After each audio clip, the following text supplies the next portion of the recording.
Angelica. Angelica was the child of winter, with skin as cold as death, and with hair as white as snow. Her father, a man of shadows and darkness, loomed in the background, keeping watch over her as she played in the dim daylight hours. As soon as the fall was over, he would appear beside her and take over caring for her as Feldir had. He'd always be grateful to Feldir for being there while he could not, while it still wasn't cold enough, when it was still too bright for him to be there. While he was still there, Feldir would indulge Angelica's childish whims. Any game she wanted to play, anywhere she wanted to run off to, any color she wanted to paint the last remaining leaves, he would let her, with endless patience and adoration, and nothing else.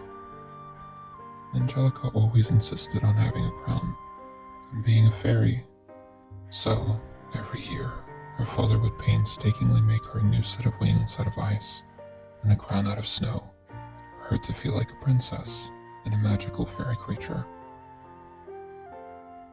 And she would wear them all day, every day, and refuse to take them off for any reason.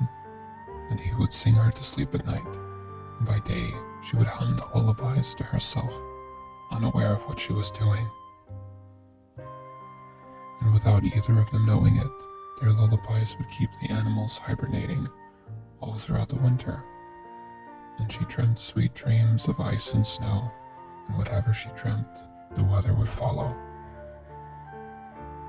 If her sleep was uneasy, there would be great storms and blizzards, and it would be hard work to calm her down again. If she slept soundly, there would be a great calm and perfect silence. And she danced around in the falling snow and watched the other children playing together and having snow fights and building snowmen and sledding down the slopes, and it filled her heart with joy to know that the snow brought so much happiness to them.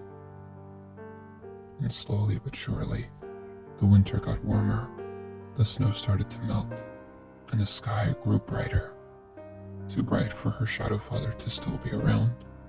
She would hide him away in a cave for as long as she could, covering the entrance with anything she could find.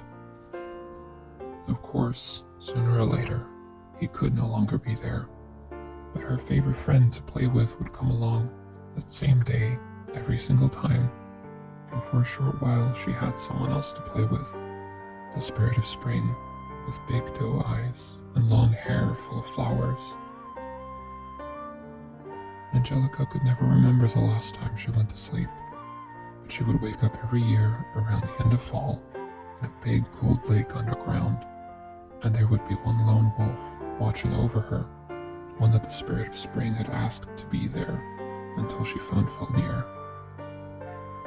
And so, Angelica was never really alone, unloved or uncared for. The child of winter had friends from everywhere, and she was always cherished. Everyone would come together to take care of her, making sure that she was never unattended or without company. And that is the story of Angelica, the child of winter. Thank you for listening and watching.